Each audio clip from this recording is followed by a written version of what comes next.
The United States was a brand new country. It had just won a tough war against Great Britain.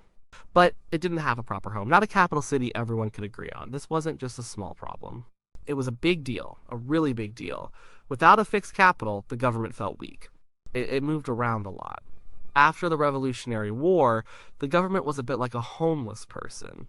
Congress met in different cities: Philadelphia, New York, Princeton, Annapolis, Trenton. Imagine trying to run a country when you're always packing up and moving. It was super hard to get things done. There was no central spot, no place that felt like the true heart of the new nation.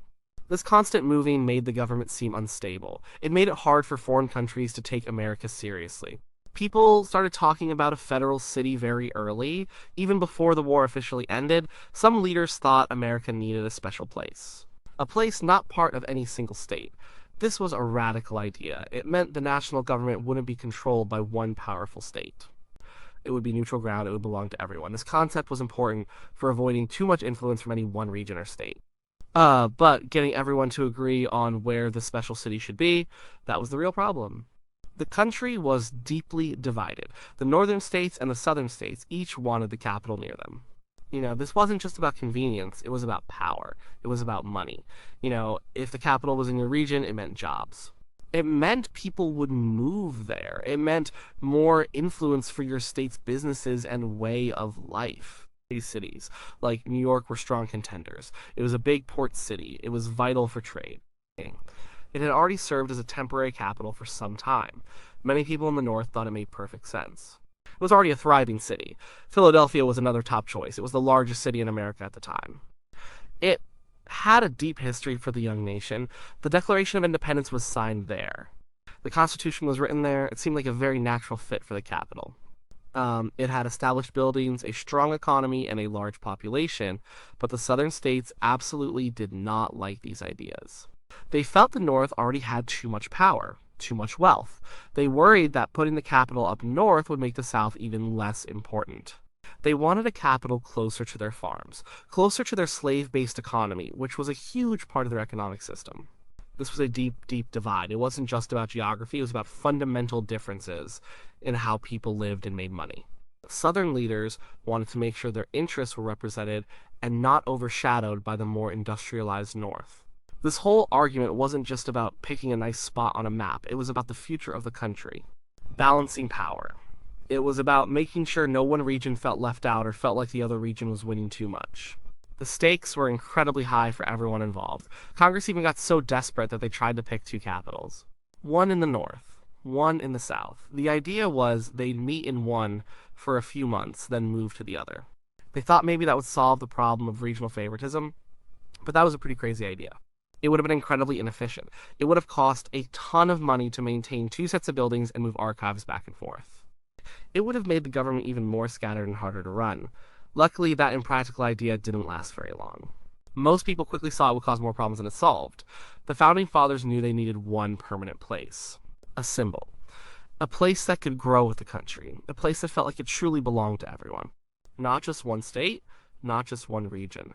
George Washington, the country's first president, was a huge part of this debate. He understood the need for a stable capital. He understood the constant fighting over its location.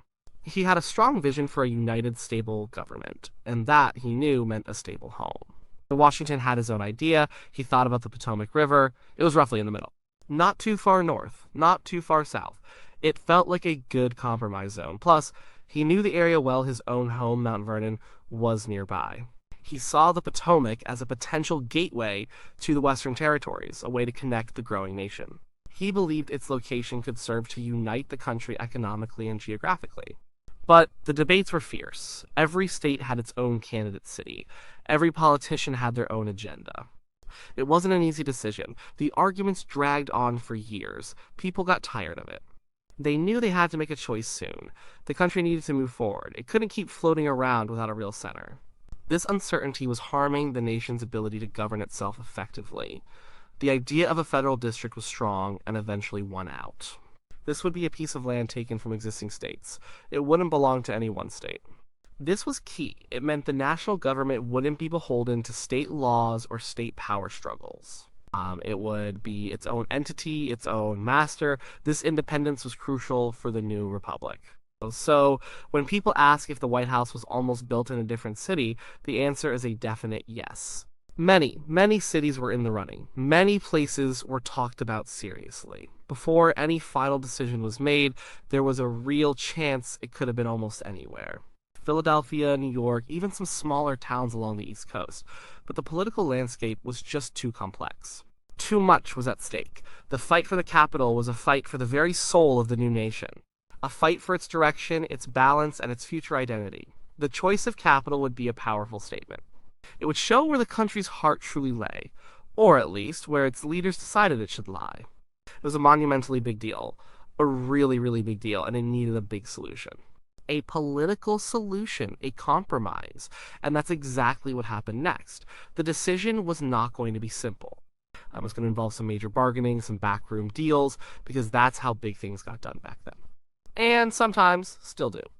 The future of the capital and where the president would live was hanging in the balance. It was all up for grabs until a crucial moment of negotiation. The fighting over the capital went on and on. It was a total mess. But then, two of the most important guys in early American politics stepped in. Alexander Hamilton and Thomas Jefferson. They didn't agree on much. They were famous political rivals. They had very different ideas about how the country should be run, but they both clearly saw the urgent need for a permanent capital. And they both knew a big deal had to be made to make that happen. Hamilton was from New York. He was President Washington's Treasury Secretary. He had a big, ambitious plan for the country's finances. A key part of his plan was for the federal government to take on all the states' war debts. This was a really complex issue. Some states had done a good job paying off their debts from the Revolutionary War. Others hadn't paid much at all and had huge amounts still owed. Hamilton thought taking on all these debts would make the country financially stronger. It would tie the states more closely to the new federal government. It would give the national government more power and credibility, especially with foreign investors. But the southern states absolutely hated this idea. Many of them, like Virginia, had already paid off a big chunk of their war debts. Or they had much smaller debts than the northern states. They didn't want to pay taxes to cover what they saw as the North's larger financial burdens. They saw it as deeply unfair. Southern members of Congress were ready to vote against Hamilton's debt plan. And without their votes, his entire financial system wouldn't pass. Jefferson was from Virginia. He was Washington's Secretary of State. He was a Southerner through and through. He wanted the capital to be in the South, or at least much closer to it. He was also strongly against Hamilton's debt plan. He thought it gave too much power to the national government and favored wealthy northern financiers. He believed in a more agricultural, decentralized vision for America, so in the sweltering summer of 1790, these two rivals had a fateful dinner. It was at Jefferson's house in New York City. James Madison, another hugely influential Virginian, was there too. They talked for hours, they argued, they negotiated hard, and finally, they hammered out a deal. This deal is super famous in American history. It's called the Compromise of 1790. Here's how it worked. Jefferson and Madison, who had a lot of influence among Southern congressmen, would convince enough of them to vote for Hamilton's debt assumption plan. In return, Hamilton would get Northern members of Congress to agree to put the permanent capital in the South. Specifically, the location would be on the Potomac River. It was a classic political trade. A big one. Money for location, Hamilton got his crucial financial plan passed, which he believed was essential for the nation's economic stability. So Jefferson and Madison got the capital located closer to their home states and their region's interests. It was a win-win for these powerful men, though not everyone in the country was happy. But it meant the fate of the capital was finally sealed, at least for now. The Residence Act of 1790 made this deal official. It stated clearly that the permanent capital would be located on the Potomac River. It also included a provision that the federal government would stay in Philadelphia for 10 years. From 1790 to 1800, this served as a temporary capital. It gave everyone time to actually build the new city from scratch. President George Washington played a huge role in all this. He signed the Residence Act into law. But more than that, he had a very strong personal desire for the capital to be on the Potomac. It was near his home, Mount Vernon, which certainly played a part, but he also knew the area incredibly well. He thought it was a good spot for very practical reasons, too. The Potomac River was navigable for ships, which was important for trade and transportation. It had good land for building, and its location was seen as a central point, or at least central enough to satisfy the delicate North-South compromise. Some people might say he was biased because it was close to his home, and maybe that's true a little bit. But he also had a grand vision for the country. He saw the Potomac as a strategic waterway that could connect the eastern states to the expanding western territories. He truly believed it was a place that could help unite the young country, both economically and geographically. The act gave Washington the enormous power to choose the exact spot for the new federal district. This had to be within a specific area on the Potomac, between the eastern branch, which is now the Anacostia River, and the Conococheague, which is now Conococheague Creek. This was a pretty wide area, giving Washington a lot of say in the final precise location. So, while many cities were considered and heavily debated before this landmark deal, the Residence Act locked it down. No more almost built in a different city after this point. The Potomac was chosen. The decision was finally made. Now, the real, incredibly hard work began building a new capital city from practically nothing. It's easy to think of the capital as just popping up magically, but it was a monumental effort. And it was a huge gamble. Some people still didn't like the chosen spot. They thought it was too swampy. They thought it was too far from existing cities and civilization. They truly believed it would never work. But Washington was absolutely determined. He saw the potential. He saw the future. He wanted a grand capital, a city that would show the world that America was here to stay. A place that would inspire awe and respect. A city worthy of a great new republic. The temporary stay in Philadelphia was also important. It kept the government running smoothly while construction began in the wilderness. But it also created some problems later. Many in Philadelphia hoped the capital would just stay there permanently. They weren't happy about the impending move and some actively worked to prevent it. So, this whole chapter is about how this monumental decision was made. Not just where, but why. It was about raw politics, it was about big money, it was about powerful men making crucial deals behind closed doors. And it was about one man's unwavering vision for the future of his country. The White House, or the President's House as it was called then, was now definitely going to be built. And it was going to be built on the Potomac. The question now was, where exactly on the Potomac, and what would it look like? That's what came next. The intricate planning, the extensive surveying, the real hard work of creating a city out of basically nothing. It was a truly massive undertaking, and it faced many, many challenges. Once the Potomac River was chosen as the site for the new capital, the real gritty work began. President George Washington was placed directly in charge. He had to pick the exact spot for the new capital city. Not just the city limits, but the specific locations for its most important buildings. This included the President's House, the future White House, and the Capitol building where Congress would meet. Washington spent a tremendous amount of personal time on this. He rode his horse all over the designated area. He looked at the land closely. He wanted a good strategic location, a place with good natural views. A place that was healthy, not too swampy, and had good drainage. He also needed to consider practical things, like easy access to water and how easy it would be to actually build large stone structures there. In 1791, he hired a brilliant French engineer and artist named Pierre Charles L'Enfant. L'Enfant was highly talented and had incredibly big ideas. Washington trusted him partly because L'Enfant had served with distinction in the Revolutionary War. He knew Washington personally, and he possessed an ambitious vision for a grand, impressive city. L'Enfant immediately started surveying the land. He drew up a detailed plan. His plan was absolutely amazing. It was for a huge, meticulously designed city. It featured wide, radiating avenues, large, open squares, and strategically placed monuments. It was designed to impress the world, to be a powerful symbol of a strong new nation. He wanted it to rival the great capital cities of Europe, like Paris or London. He picked two main prominent spots for the city's most important buildings. One location was for the Capitol building. This would sit on a major hill, looking down majestically over the entire city. It was meant to symbolize the people's government, strong and overseeing everything. The other spot was for the President's House. It was about a mile and a half away from the Capitol, situated on another rise of land. It would also be grand and imposing. But it was deliberately separate. This separation was meant to show the different, distinct roles of the executive, the president, and legislative Congress branches of government. This careful separation was a crucial new idea for a government. The President's House and the Capitol would be linked by a long, wide avenue. This is what we now know as Pennsylvania Avenue. It was meant to be a grand processional route. But L'Enfant quickly ran into big problems, really big problems. The land chosen for the city was owned by many different private citizens. Mostly farmers. Some were happy to sell their land or go along with the plan. Others were not so happy. or they wanted too much money for the property. Washington and the three commissioners he appointed to oversee the city's development had to convince these landowners. They offered a unique deal. The landowners would give up their land. In return, they'd get back some of the land as city lots, carefully surveyed and laid out according to Lenfon's plan. They could then sell these newly created city lots and make a lot of money as the city grew. Most eventually agreed, but it wasn't easy to get everyone on board. Lenfant himself was also a bit difficult to work with. He had his own strong ideas and didn't like being told what to do by the commissioners. He famously clashed with them.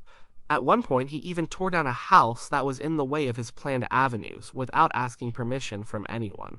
This caused a huge stir and made relations even worse. Eventually, Washington had no choice but to fire Lenfant. It was a tough decision because Lenfant's vision was so compelling, but Lenfant was just too hard to work with. He wouldn't share his plans readily. He was secretive. He truly thought his vision was the only one that mattered, which made collaboration impossible. After Lenfant left, others took over the planning. Andrew Ellicott, who had been working with Lenfant, refined the plan and had it officially published. This made the plan available to everyone, which was important for selling lots and attracting residents. It helped the city start to take a more concrete shape. For the president's house itself, they held a public design competition. They wanted ideas from different architects across the country. They offered a prize, usually money or a medal. This was a common way to get architectural designs back then. Many people sent in plans. Some were quite good, some were not so good at all. One of the winning designs came from a man named James Hoban. He was an Irish architect who had worked in Charleston, South Carolina. His design was for a large, elegant stone mansion. It looked quite a bit like a Duke's Palace in Ireland, specifically Leinster House in Dublin. Washington really liked Hoban's design. It was grand enough. It looked important. It would be a fitting home for the President of the United States. He chose Hoban's design without much hesitation. So the exact spot was chosen. The design was picked. In October 1792, they laid the cornerstone for the President's house. Their building officially began, but it was incredibly slow, and it was incredibly hard work. They had to find workers. They had to get huge amounts of materials like stone, wood, and bricks. They had to cut stone by hand. It was a massive construction project, and it was happening in a place that was still mostly a wilderness. There were no established supply lines or large workforces nearby. The workers were a mix of people. There were free laborers, some of whom were paid skilled craftsmen, often from Europe. And tragically, there were also many enslaved people. Numerous enslaved African Americans were leased by their owners to work on the construction sites of both the White House and the Capitol. They did the hardest physical labor. They cleared land, they dug deep foundations, they quarried and cut stone. It was an incredibly difficult, dangerous, and often brutal job done under harsh conditions. The chosen site for the president's house was truly strategic. It had good natural drainage, which was important for health. It offered commanding views of the Potomac River. It was a key part of Lenfont's overall grand layout for the federal city. It wasn't just a random spot. It was carefully selected to be a prominent and essential part of the new federal capital.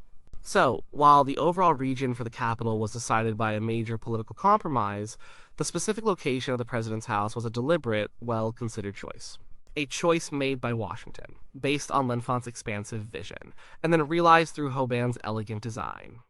It was all part of building a powerful symbol, a physical representation of the new American government's strength and permanence. But actually building it would prove to be much tougher than anyone initially imagined. Financial problems, political disagreements, and practical difficulties would constantly threaten the entire project. Building a brand new capital city from scratch in the late 1700s was a truly monumental job. And it came with monumental problems. It was anything but easy. Not at all. First, money was always an issue. The new American government didn't have a lot of cash to throw around. The country had just fought a long, expensive war for independence. They were still trying to get the national economy going and pay off war debts.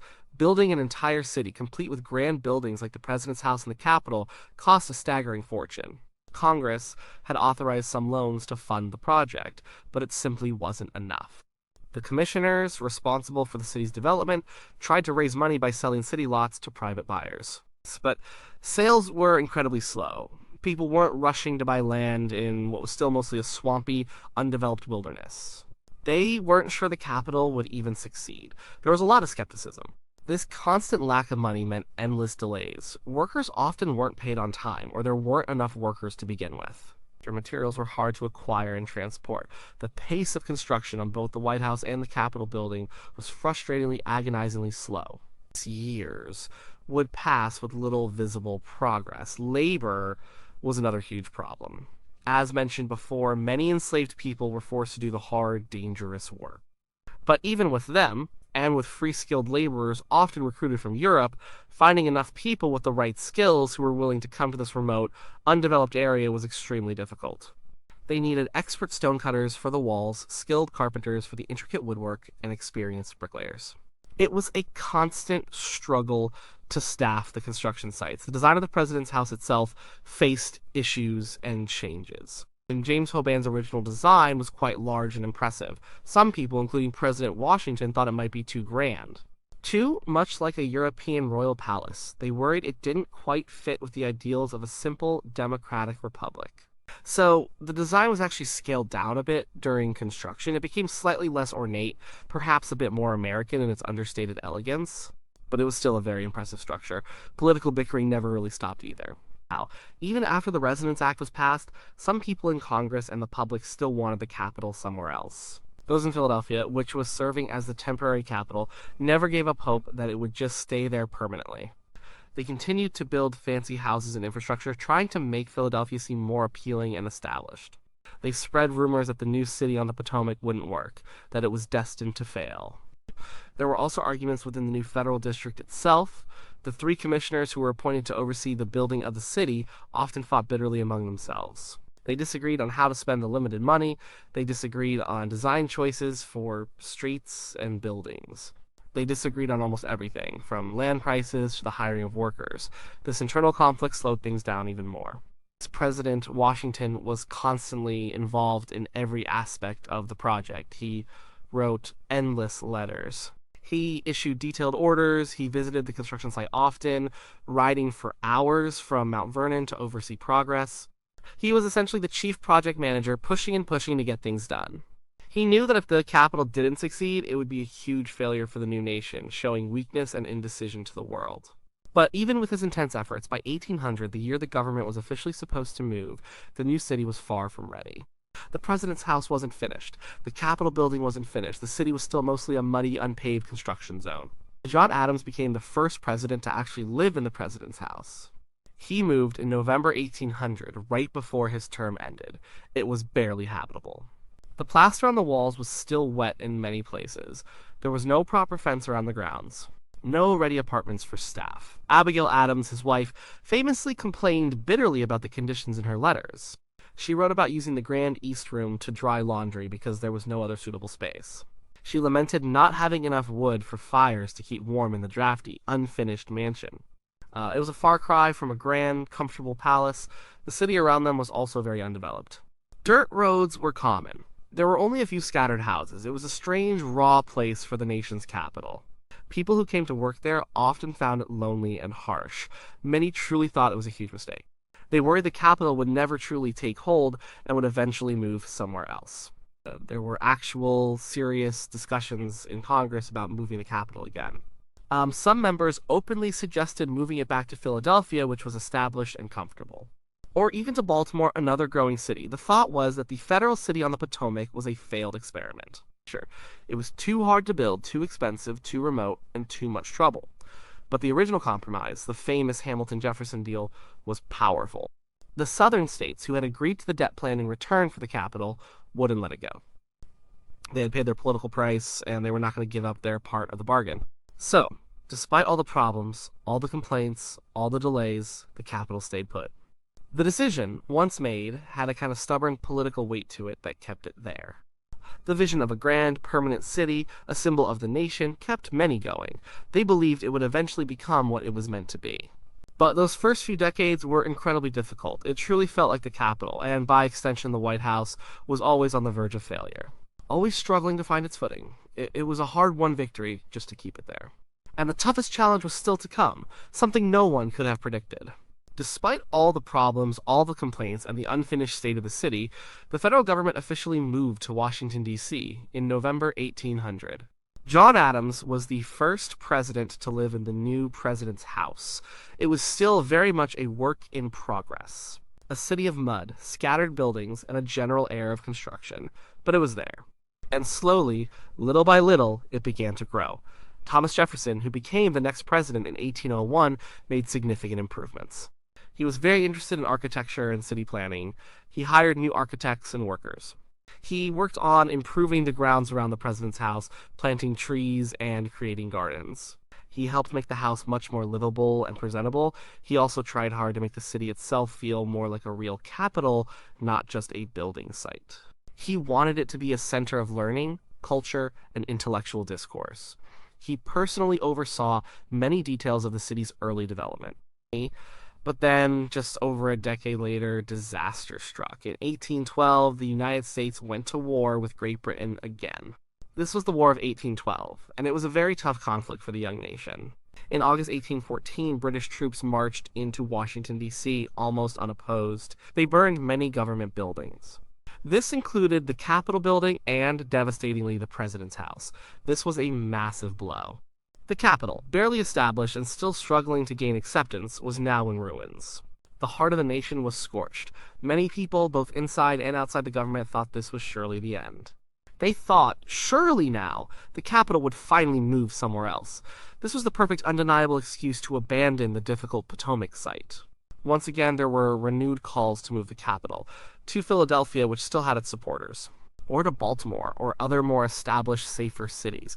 People argued that Washington, D.C. was too vulnerable, too exposed to enemy attack, and far too difficult and expensive to rebuild, but something interesting and unexpected happened. The very act of the burning actually solidified the Capitol's place on the Potomac. Instead of giving up in defeat, the American people and their leaders decided to rebuild. It became a powerful point of national pride, a symbol of resilience. The message was clear: we won't let them beat us. We won't give up on our capital. President James Madison and his courageous wife Dolly Madison had to live in temporary housing in the city while the White House was rebuilt. But they were absolutely determined to see the city and its iconic buildings restored. James Hoban, the original Irish architect of the President's House, was brought back to oversee the massive rebuilding effort. It was a testament to his original vision and skill. The rebuilding took several years. But it showed a deep, unwavering commitment to the site. It demonstrated that the monumental decision made back in 1790, forged in political compromise, was not going to be undone. Not even by the shock and destruction of war and fire. The President's House was meticulously restored, largely to its original design, though with some minor changes. And people started commonly calling it the White House around this time. This was partly because of its freshly painted white walls, which covered the scorch marks from the fire. Over the next few decades, the city of Washington, D.C. slowly but surely grew. It gradually transformed into the grand capital L'Enfant had originally envisioned. The White House, now bright and prominent, became a true, enduring symbol of American power, democracy, and resilience. It became the home for all future presidents, a constant presence in the nation's political life. So, to fully answer the question, was the White House almost built in a different city?